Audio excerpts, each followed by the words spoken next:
Liverpool, Angleterre.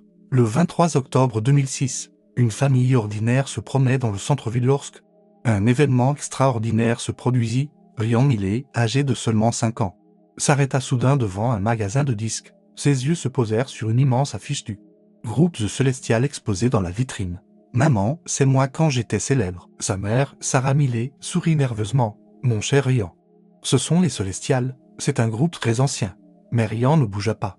Il pointa directement Jonah Lennox sur la photo et répéta avec une détermination inquiétante « Non maman, c'est moi, j'étais célèbre et je chantais pour beaucoup de gens. » Et il criait très fort. Sarah sentit un frisson parcourir son dos. Comment un enfant de 5 ans pouvait-il connaître les Celestials? Il n'avait jamais écouté cette musique à la maison, il n'avait jamais parlé des anciens groupes. « Ryan, tu n'as jamais vu cette photo avant ?» dit le père en essayant de rester rationnel. « Si papa. Je me souviens du moment où vous avez pris cette photo. Il faisait très chaud ce jour-là et Paul Marcu était tendu. » Les parents échangèrent un regard hébété. Comment Ryan pouvait-il connaître le nom de Paul Marcu? « Je peux prouver que c'est moi, » dit Ryan avec le sérieux d'un adulte. « Je sais des choses que personne ne sait. Je sais où j'ai caché des choses personnelles. Je connais des chansons que je n'ai jamais dites à personne. » Sarah, essayant de se calmer, prit la main de son fils. « Allons à la maison, Ryan. »« D'accord, maman, mais un jour, tu me croiras. Je te le promets. Ce que vous allez entendre est considéré par les experts en réincarnation comme le cas le plus impressionnant et le mieux documenté jamais enregistré. Une histoire qui remet en question tout ce que vous croyez savoir sur la vie, la mort et la continuité de l'âme humaine. Car ce qui a commencé comme un simple jeu des enfants allait devenir l'une des recherches les plus troublantes des 50 dernières années. Mais ce que Sarah et Michael Millet venaient de vivre n'était que le début. Au cours des semaines suivantes, Ryan commença à montrer des comportements qui glacèrent le sang de ses parents à la maison. Et l'enfant de 5 ans se mit à fredonner des mélodies complexes qu'il n'avait jamais entendues auparavant. Lorsque Sarah lui demanda d'où il connaissait ces chansons, Ryan répondit naturellement « Je les ai écrites quand je serai grand ». Le premier incident réellement perturbant se produisit lors d'un repas en famille. Alors qu'Ariane jouait avec ses jouets, il se mit soudain à parler un anglais parfait avec l'accent de Liverpool des années 60. Les parents se regardèrent. Stupéfaits, Ryan marmonnait à peine les mots anglais de base qu'il avait appris à l'école maternelle. « Avant, je vivais dans une grande maison blanche avec une Arnaud », murmura-t-il en déplaçant cette petite voiture. Elle avait de longs cheveux noirs et portait toujours des vêtements blancs. Sarah se leva de table en tremblant. « Ryan, d'où tiens-tu ces mots? Qui est Una ?» Ryan regarda sa mère avec des yeux qui semblaient trop âgés pour son visage. « C'est ma femme. Maman. Elle me manque beaucoup. » Mais l'explication la plus inquiétante arriva une semaine plus tard. Michael décida de jouer sa résolve pour voir la réaction de son fils. Dès les premières notes, Ryan se précipita vers le système audio et cria « Éteins. Éteins. Gage Harrison joue ma guitare. » Les parents restèrent figés. Comment un enfant de 5 ans pouvait-il savoir que Gage Harrison jouait de la guitare sur cette chanson, et pourquoi l'appelait-il ma guitare? Ryan se mit à pleurer de désespoir. Entre ses sanglots, il répétait « C'est moi qui ai écrit cette chanson.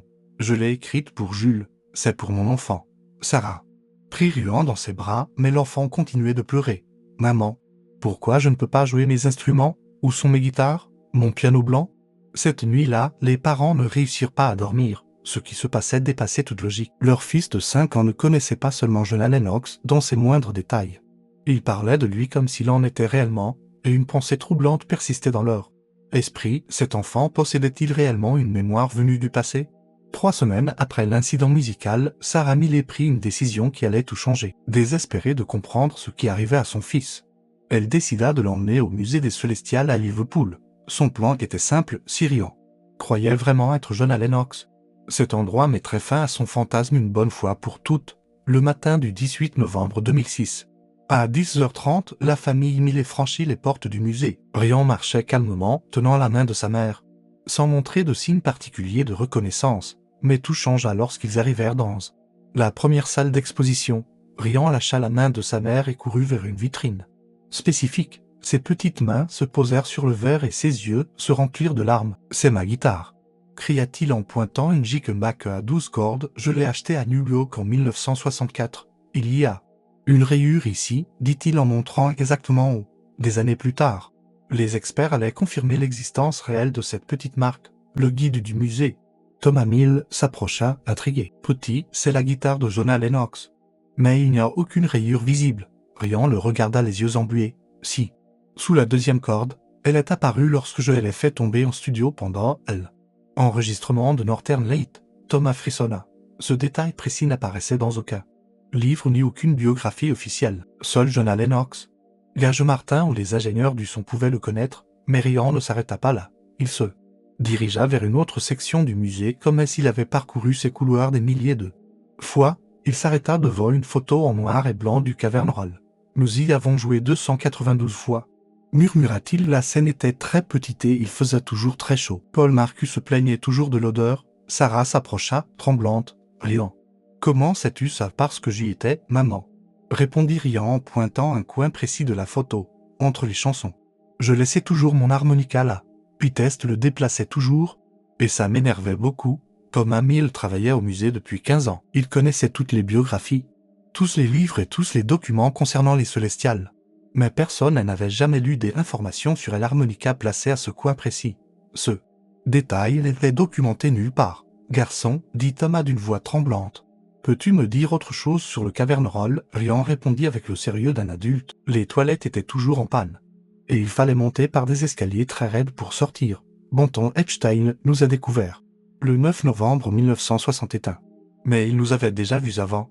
Il a fait semblant que c'était la première fois. Les parents de Rian et Thomas se regardèrent en silence. Et l'enfant venait de révéler des informations que même les biographes les plus dévoués ne connaissaient pas avec autant de précision. Mais l'explication la plus saisissante n'était pas encore venue, 2 jours après la visite au musée. Ce qui se produisit brisa complètement la famille Millet. Rian commença à se réveiller chaque nuit. Exactement à 3h17. Ses parents le trouvaient assis dans son lit, chantant des mélodies qu'il n'avait jamais entendues. Ce n'étaient pas des chansons connues des Célestials, c'étaient des compositions entièrement nouvelles. Mais le style était indéniablement celui de Jonah Lennox. Sarah décida d'enregistrer l'une de ses séances nocturnes. Les enregistrements allaient tout changer à jamais. Et une pensée persistait dans leur esprit. Cet enfant possédait-il réellement une mémoire venue du passé? Rian chantait une chanson intitulée Louise Dream. Elle possédait une mélodie hypnotique et des paroles empreintes d'une profonde tristesse, racontant l'histoire d'une fille perdue dans un jardin de cristal, bien que sa voix fût enfantine.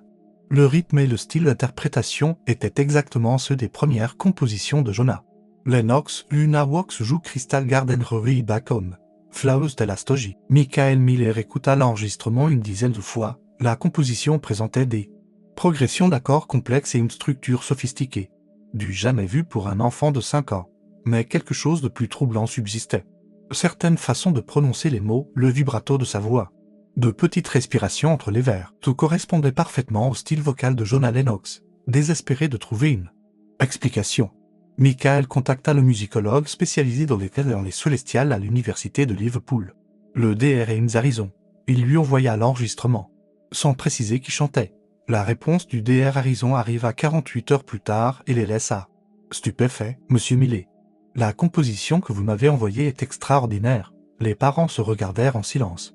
Leur fils de 5 ans venait de reproduire une chanson écrite par Jonah Lennox 43 ans plus tôt, mais jamais enregistrée officiellement. Et ce n'était que le début. Dans les nuits qui suivirent, Rian chanta 4 autres chansons, Stjobe Jimin, Julia Lullaby, Penny Landakwe Temojous Yesterday.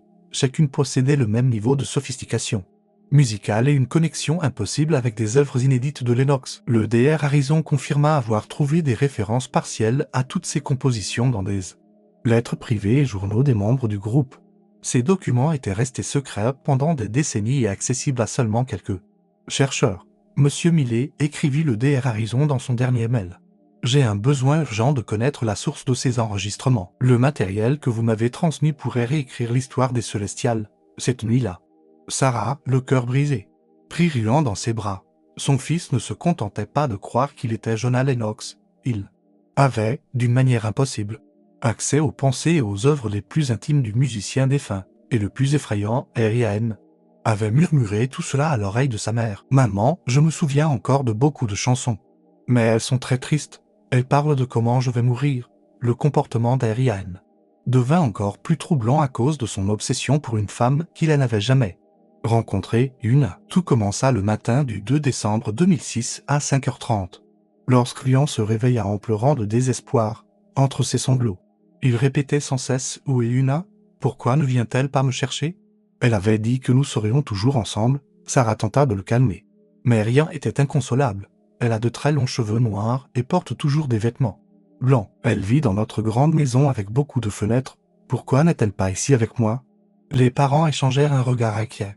Michael n'avait jamais vu de photos de Yuna à la maison. Il n'y avait pas de vieux magazines de musique, de livres ou de documentaires non plus. Comment Rian pouvait-il décrire avec autant de précision l'épouse de Jonah Lennox? Mais l'événement le plus effrayant eut lieu le même après-midi. Rian s'assit par terre dans sa chambre, prit des crayons et du papier et commença à dessiner. En 45 minutes, il avait représenté un appartement détaillé que ses parents ne reconnaissaient pas, un grand salon, des fenêtres du sol au plafond, un piano à queue blanc au centre, des plantes suspendues partout et un lit rond avec des draps blancs. Voici ma maison avec Yuna, expliqua Rian, en indiquant chaque détail. Le piano est ici parce que je peux voir le parc d'ici. Yuna s'asseyait toujours sur cette chaise pendant que je jouais, et ici, dit-il en montrant un coin précis. Ici, c'est l'endroit où nous enregistrions Stagey Night. Michael prit le dessin de ses mains tremblantes. Le niveau de détail était impossible pour un enfant de 5 ans. La perspective, les proportions exactes et les éléments architecturaux étaient dessinés avec une précision étonnante. Cette nuit-là, alors que Rian dormait, Michael fit des recherches en ligne sur l'appartement de Jonah Lennox et Yuna dans le Dakota Building. Ce qu'il découvrit le laissa sans voix. Les photos réelles de l'appartement correspondaient exactement au dessin de Rian. Le piano blanc était à la même place. Les grandes fenêtres donnaient sur Central Park. Les plantes suspendues et même le lit rond drap blanc, chaque détail était parfaitement fidèle. Mais ce qui était encore plus effrayant, c'était que Rian avait dessiné dans un coin un petit bureau avec ce qui ressemblait à du matériel d'enregistrement. Michael approfondit ses recherches et découvrit que Jonah et Yuna avaient réellement installé un home studio dans ce coin précis pour travailler sur l'album Stagey Night. Le lendemain, Rian fit quelque chose qui glaça le sang de ses parents. Dans la salle d'attente du dentiste, il trouva un vieux magazine avec une petite photo de Yuna. Dès qu'il la vit, Rian sauta sur le magazine, le pressa contre sa poitrine et se mit à pleurer. « C'est elle. C'est moi, maman, peux-tu l'appeler? Dis-lui que Rian est ici. Dis-lui que Jonah l'attend, à la réception de la clinique. » Rian embrassait et murmurait la photo à plusieurs reprises, tandis que le personnel les regardait. Inquiet, « Tu me manques tellement. Pourquoi ne viens-tu pas me chercher? Tu avais promis que nous ne serions jamais séparés. » Sarah prit Rian dans ses bras et sortit en courant de la clinique. Dans la voiture, son fils continua de pleurer. « Il est triste. Maman, très triste parce qu'il pense que je suis parti pour toujours. Mais je suis ici. Je suis là. Je l'attends. » Cette nuit-là, Rian dit à sa mère quelque chose qui allait le tenir éveillé pendant des semaines. « Demain, nous irons à la maison, n'est-ce pas, maman? Nous allons à New York pour retrouver Yuna. Elle a besoin de savoir que je suis de retour. » 3 semaines plus tard, à la veille de Noël de 006, la famille Millet prit la décision la plus difficile de sa vie, avec leurs économies. Ils achetèrent 3 billets d'avion pour New York. Ce n'était pas des vacances. C'était une quête désespérée de réponses, depuis l'incident à la clinique dentaire. Rian pleurait sans cesse. Chaque jour, il demandait quand ils allaient enfin retrouver Yuna, épuisé mentalement et émotionnellement. Ses parents pensaient qu'emmener leur fils au Dakota Building serait le seul moyen de mettre fin à ce cauchemar. Le vol de Liverpool à New York dura 8 heures. Rian resta silencieux tout le trajet, le regard perdu par la fenêtre. De temps à autre, il murmurait « Bientôt. Nous serons à la maison où Yuna sera si heureuse de me voir. » Mais lorsqu'ils atterrirent à l'aéroport JFK, ses parents furent complètement sidérés. Bien que Rian n'ait jamais été à New York et n'ait jamais vu de carte de la ville, il donna au chauffeur de taxi des instructions précises et exactes. Prenez l'FDR Drive jusqu'à la 79e rue. Puis tournez à gauche sur Central Park West. Notre appartement est au One West Second Street. Le chauffeur, un vieil homme nommé se retourna, étonné. « Eh, gamin, comment connais-tu Manhattan? Tu habites ici? » « Oui. » répondit Rian naturellement. « J'habite dans un grand immeuble. Il a une grande entrée avec des arcs et il y a toujours beaucoup de gens dehors qui prennent des photos. » Hughes se tourna vers les parents dans le rétroviseur. « Votre fils décrit parfaitement le Dakota Building. Même les touristes ne pourraient pas le faire ainsi. » Sarah murmura avec peine. « C'est possible pendant les 45 minutes de trajet. » Rian continua de décrire des détails spécifiques de la ville. « Là-bas, il y a Moonlight Park, indiqua-t-il en passant près de Central Park. Je passais toujours par là avec Yuna. Elle aimait le matin parce qu'il y avait moins de monde. » Lorsque le taxi s'arrêta devant le Dakota Building, Rian bondit hors du véhicule et courut vers l'entrée principale. Ses petites mains touchèrent les arches de pierre et il murmura « Je suis à la maison. Je suis à la maison. Michael paya le taxi. De ses mains tremblantes, Hust s'approcha et murmura « Monsieur, je suis chauffeur à New York depuis 30 ans. J'ai conduit des milliers de touristes Dakota Building, mais je n'ai jamais vu quelqu'un réagir ainsi. » Son fils connaissait cette ville comme s'il y avait vécu toute sa vie. Sarah s'approcha de Ryan, dont les yeux étaient remplis de larmes à l'entrée de l'immeuble. « Maman, dit-il d'une voix brisée, pourquoi ne puis-je pas entrer? C'est ma maison. Je vis ici avec Una. » À ce moment-là, un concierge afro-américain d'environ 60 ans s'approcha, curieux. « Tout va bien ?» L'enfant a l'air très perturbé. Ryan leva la tête et fixa les yeux du concierge. « Tu es nouveau? Je ne te connais pas. Où est Rachel? » Rachel me saluait toujours quand il venait. Le concierge frissonna. Rachel avait été le portier du Dakota Building dans les années 1970 et était décédé en 1900. Ce détail n'était connu que des plus anciens résidents et de quelques fans obsédés de Jonah Lennox. D'une voix tremblante, le concierge demanda « Gamin, comment sais-tu cela à propos de Rachel ?» Ryan le regarda avec des yeux emplis de nostalgie. Il veillait toujours sur nous. Les soirs où nous restions tard avec Una, il me donnait des bonbons à la menthe et me demandait mes chansons. Le concierge ne trouva rien à répondre. Les détails que Ryan donna sur Rachel étaient entièrement exacts. Mais c'étaient des informations impossibles pour un enfant de 5 ans vivant à Liverpool. Ce que Ryan fit ensuite laissa tout le monde figé d'étonnement. Lentement, il s'approcha de l'entrée du Dakota Building et posa sa petite main sur la plaque commémorative à côté de la porte. Ses lèvres bougèrent silencieusement, comme s'il priait. Puis, soudain, il commença à chanter d'une voix qui n'était pas la sienne. « Imagine qu'il n'y a pas de ciel. C'est facile si tu essaies. » Ce n'était pas la voix aiguë d'un enfant de 5 ans. C'était une voix profonde, mature, reconnaissable par l'accent de Liverpool des années 60. Sarah sentit ses jambes trembler. Michael sortit immédiatement son téléphone pour enregistrer. Ryan continua de chanter avec une perfection techniquement impossible. Sa respiration, ses pauses et sa prononciation des mots étaient identiques aux enregistrements originaux de Jonah Lennox, mais il y avait quelque chose d'encore plus troublant. En chantant, des larmes coulaient sur ses joues, comme si chaque ligne lui infligeait une douleur profonde. Quand la chanson se termina, Ryan s'effondra par terre et sanglota de manière désespérée. « Je ne veux pas chanter cette chanson, murmura-t-il, elle me fait peur. Chaque fois que je la chante, j'ai peur. » Le concierge du Dakota Building, témoin de la scène, s'approcha avec les yeux embués de larmes. « En 30 ans de travail ici, j'ai vu des milliers d'imitations. Mais ça, ce n'est pas une imitation. Cet enfant chante. Exactement comme lui. Exactement comme lui. Cette nuit-là. » La famille Mena écouta l'enregistrement à l'hôtel une douzaine de fois. Michael envoya la bande au docteur Eames Harrison à Liverpool, sans expliquer les circonstances. La réponse arriva 6 heures plus tard. « Cher monsieur N.C. Mena, je viens d'écouter votre enregistrement et j'y ai besoin d'informations urgentes sur qui a chanté. » La voix a passé l'analyse spectrale et la structure vocale est exactement la même que celle des enregistrements de Jonah Lennox de 971, mais il y avait quelque chose d'encore plus inquiétant. L'interprétation émotionnelle de la chanson correspondait parfaitement à une version que Lennox avait enregistrée en 1980, seulement 2 semaines avant sa mort, dans son appartement du Dakota. Cet enregistrement n'avait jamais été publié et n'existait que dans les archives privées de Una.